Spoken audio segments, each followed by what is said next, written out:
warahmatullahi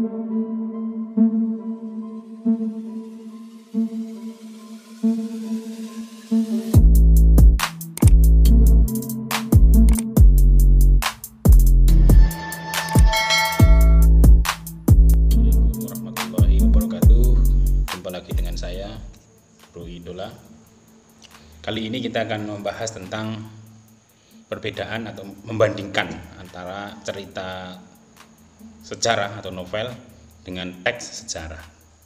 Nampaknya hampir sama antara teks sejarah dengan cerita sejarah atau novel sejarah, tetapi sebenarnya sangat berbeda jauh. Kalau teks sejarah itu artinya karya ilmiah atau sesuatu yang menulis tulisan tentang sejarah masa lampau, sementara novel adalah karya sastra. Jadi yang pertama karya ilmiah, yang kedua karya sastra, jadi sangat berbeda.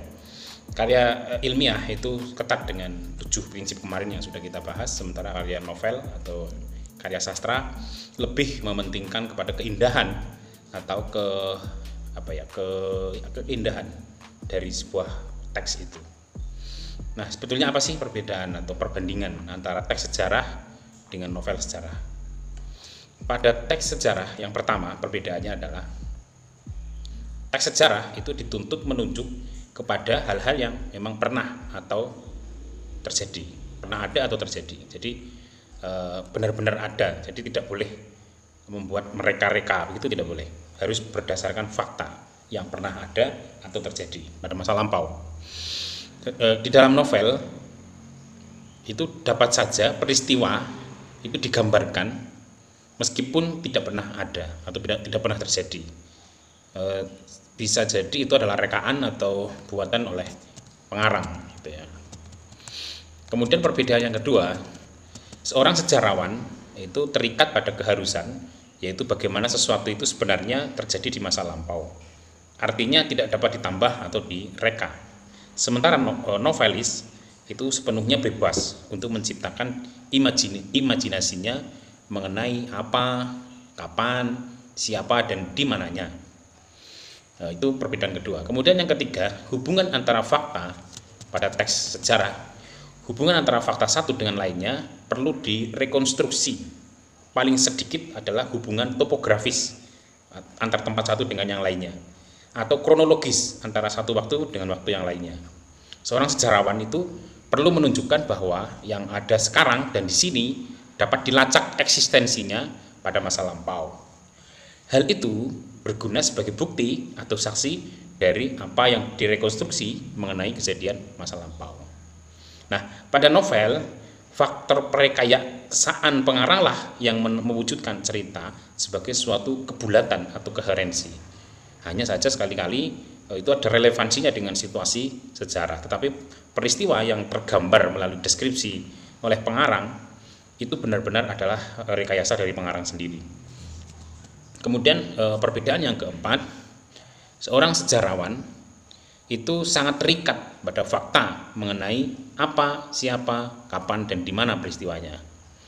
Sementara pengarang novel sama sekali tidak terikat pada fakta sejarah mengenai apa, siapa, kapan, dan di mana. Kesemuanya dapat berupa fiksi tanpa ada kaitannya dengan fakta sejarah tertentu. Begitu pula mengenai peristiwa-peristiwanya, tidak diperlukan bukti, berkas, atau saksi sama sekali. Ya, perbedaan yang kelima, pelaku-pelaku, hubungan antara mereka, kondisi dan situasi hidup dan masyarakat, kesemuanya adalah harus sesuai dengan kenyataan yang terjadi. Sementara kalau novel, pelaku-pelaku, hubungan antara mereka, kondisi dan situasi hidup dan masyarakat, semuanya adalah hasil dari imajinasi pengarang. Nah, demikian ini adalah perbedaan antara teks sejarah dengan novel sejarah atau cerita sejarah. Saya contohkan untuk teks sejarah itu judulnya adalah Candi Borobudur, ya, sebuah teks sejarah Candi Borobudur. Ini karya ilmiahnya atau teks sejarahnya tertulis Candi Borobudur adalah monumen Buddha terbesar di dunia, dibangun pada masa Raja Simaratungga dari Wangsa Shailendra pada tahun 824. Candi Borobudur dibangun 300 tahun sebelum Angkor Wat di Kamboja dan 400 tahun sebelum Katedral Agung di Eropa.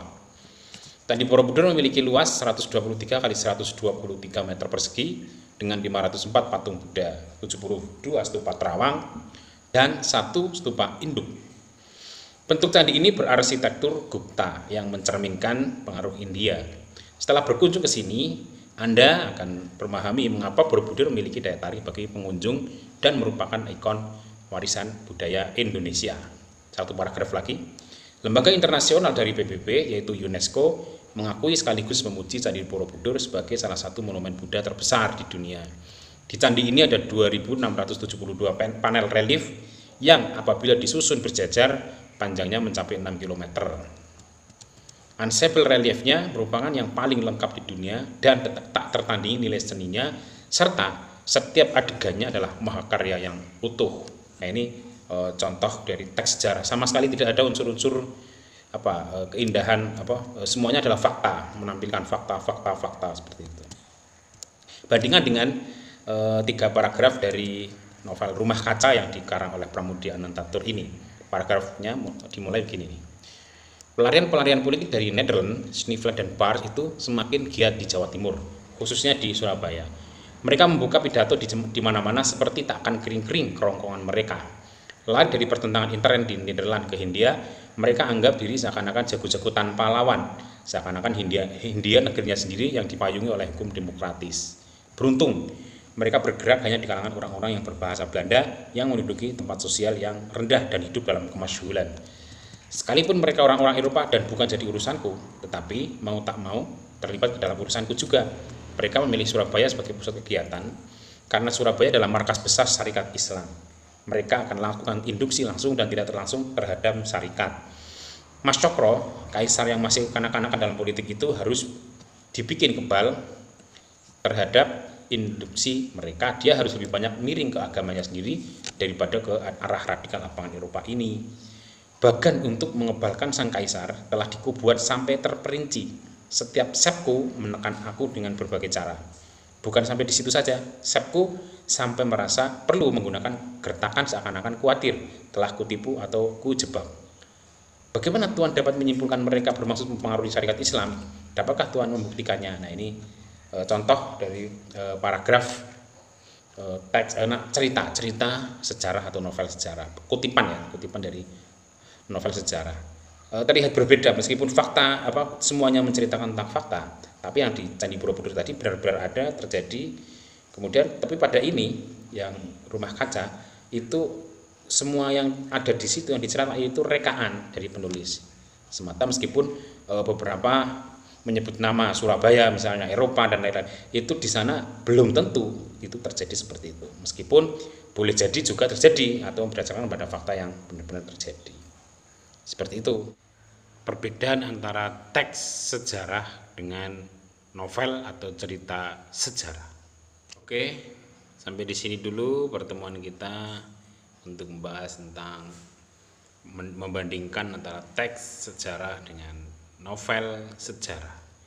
Terima kasih atas perhatiannya.